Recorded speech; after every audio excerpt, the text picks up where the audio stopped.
thinking it'd be neat to talk about some of my favorite Beatles songs. I'll let you know which ones are my favorites, maybe why they're my favorites, maybe what they mean to me.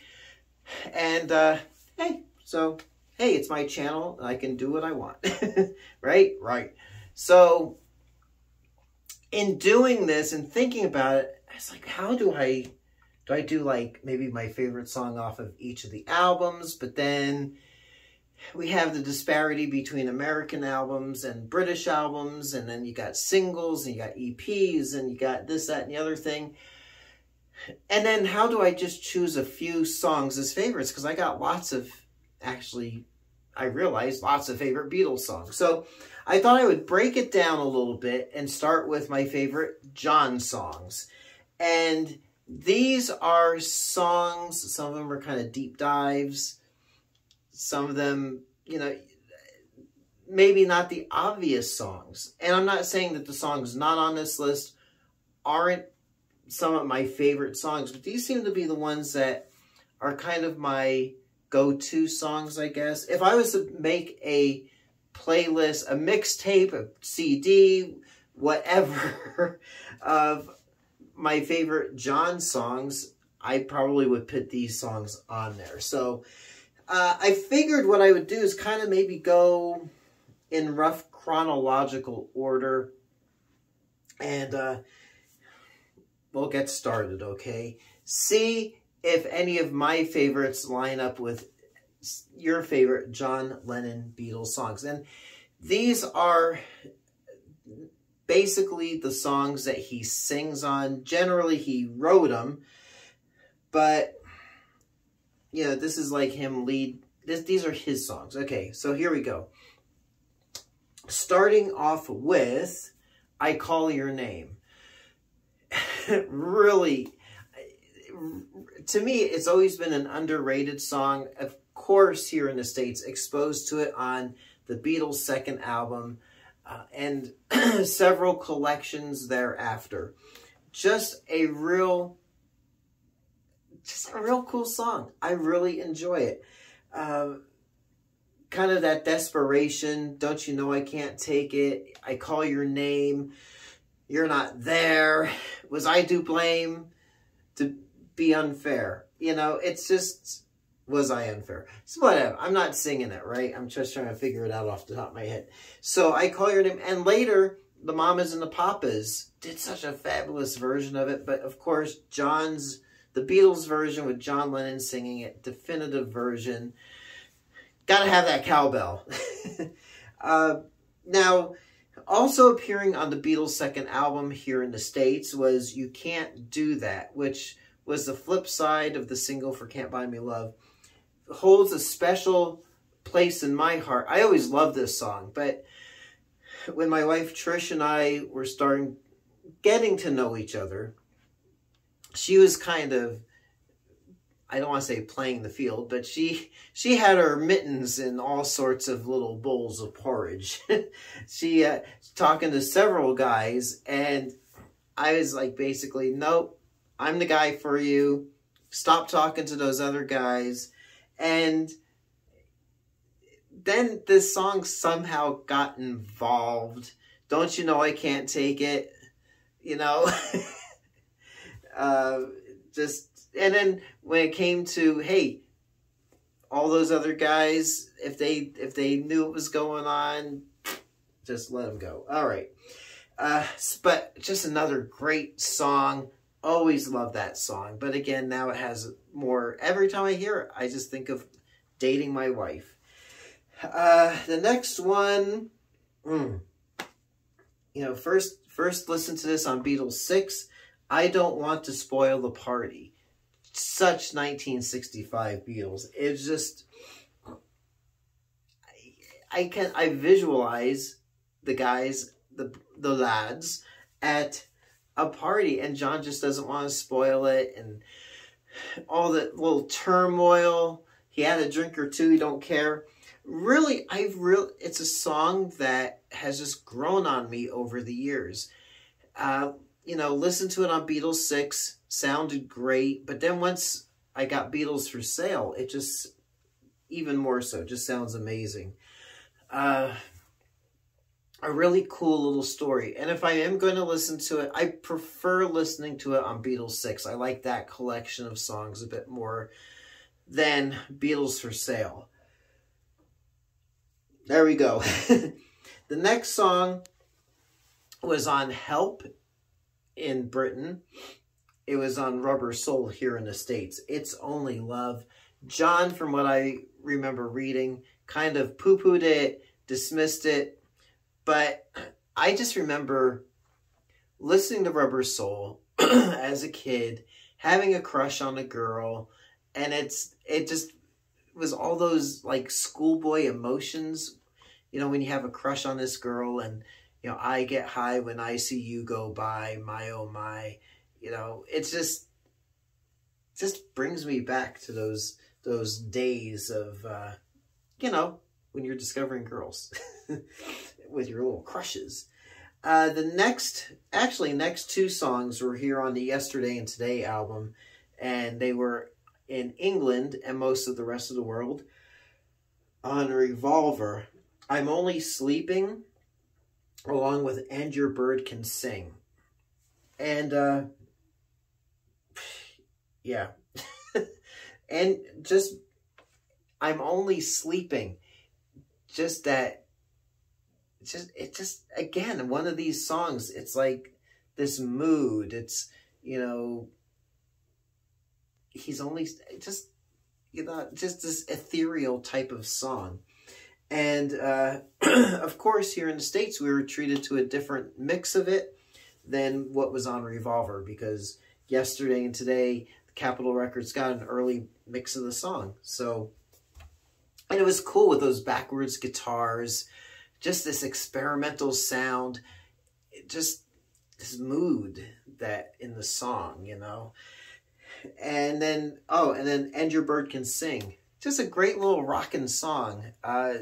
Love the double tracking, or at that time, at that point, they were doing the artificial double tracking, the flanging effect, just, you know, the driven guitars, and it just, man, love this song.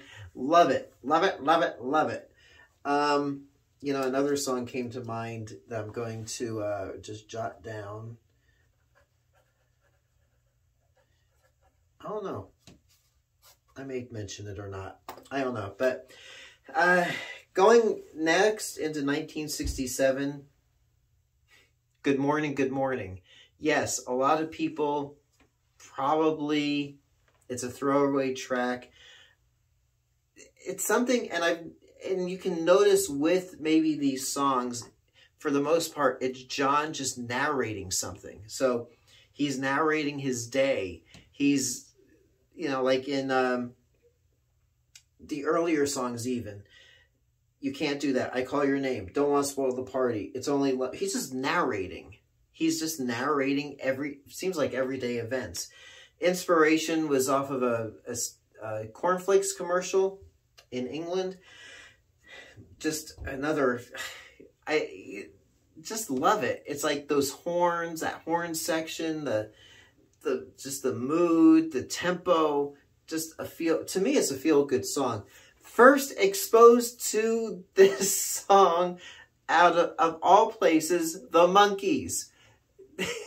One of the episodes of the Monkees opened with this song as their alarm. So that's where I first heard it. And then, of course, it's on Sgt. Pepper. Then moving along, kind of skipping over anything from Magical Mystery Tour. Good music, but none of my go-to stuff. So hitting the White Album, Everybody's Got Something to Hide Except for Me and My Monkey is probably my favorite John song off of the White Album. Just another cool, just rockin' song. It, in a way, has that same feeling as And Your Bird Can Sing, but just a nonsensical rock and roll tune. I love it, and I love the bass in it. I love just everything about that song. Really cool. The song I wrote down was Cry Baby Cry, but I do enjoy it, but may not be my go-to. But it is an honorable mention. Okay. And again, you're going to, just as the feeling of some of these songs, there's just a commonality about them. Yeah, we'll stick with the White Album. I have another song in the middle, but it comes after. Glass Onion, when, you know, it was one of those Clue songs with the whole, I'm going to do a couple of videos about the Paul is dead thing, but this is one of those songs that kind of played into, maybe coincidentally, played into the whole Paul is dead thing. Even when John sings, I've got another clue for you all, the walrus is Paul. Did he do that on purpose? Was it a coincidence? Who knows? I don't know. Another really cool song. Julia. We're slowing it down with Julia. Special meaning to me. My grandmother who raised me and my two sisters, her name was Julia. And it just always reminds me of Grandma. Take a moment just to remember. She was a tough old bird, but she was loving and sweet and kind in her own way. Then we're going to go, actually, for an album that I largely discount as part of the Beatles' discography, off the Yellow Submarine soundtrack, Hey Bulldog. Probably, in my opinion, the most underrated Beatles song, or one of them, underrated Beatles song that's out there. It's a cool song. It's cool, fun to play on the bass. Pretty simple on the bass. At least the way I play it. But it's been a fascinating track because it's on the Yellow Submarine soundtrack album. But here in the States, it did not appear in the Yellow Submarine film. And, yeah, the 4 original songs on the Yellow Submarine soundtrack are just kind of, they fly under the radar in the whole Beatles catalog. But Hey Bulldog, probably, I'd have to say, out of this list, my favorite Beatles song. We'll see what happens when I get to Paul. Then off of Abbey Road, I mean, there's so much good music on Abbey Road. But I Want You, She's So Heavy. Just another cool, soulful, bluesy. And then you have the whole cacophony at the end, you know, closing out that song. Just a really cool, I love listening to it when it comes on. I just crank it. Just another cool tune. I like it, okay? And then I kind of added, as kind of a bonus, I think that was 1, 2, 3, 4, 5, 6, 7, 8, 9, 10, 11, 12. I was going to try and keep it at 10.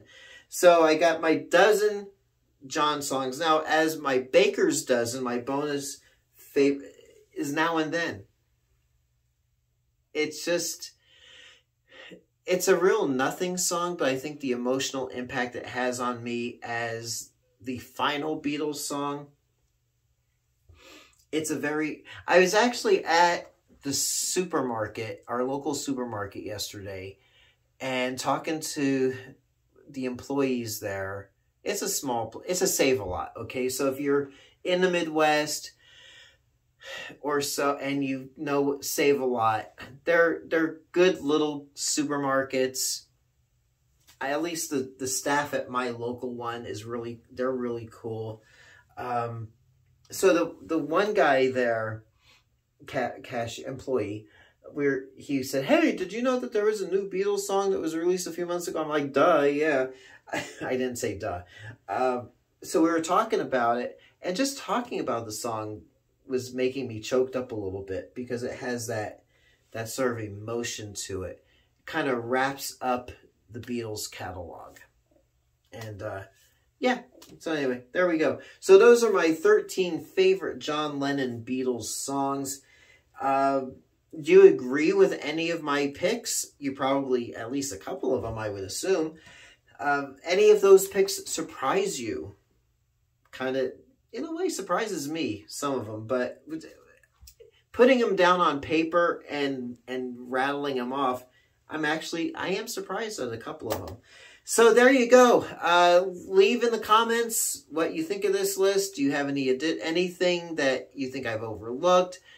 There are songs that are John songs. However, I kind of think of them more as John and Paul songs. So I'm going to probably do another video. I'm going to do a Paul video. I'll do a George video. I don't know about a Ringo video. Does he have enough songs that he sang with the Beatles to support a video? And not a lot of his songs are my favorites anyway, so we'll see what we do. Maybe we'll combine George and Ringo into their own video and do a John and Paul duet. I've got a few John and Paul duet. Even though if Paul wrote them or John wrote them, they're more of duet songs, so I'm going to do a video of that, those songs. So, well, leave it there. So until next time, it's me, David, coming to you from the Beatles Corner. We are collecting Beatles 101. Happy collecting, and I'll catch you on the flip side. Thanks for watching.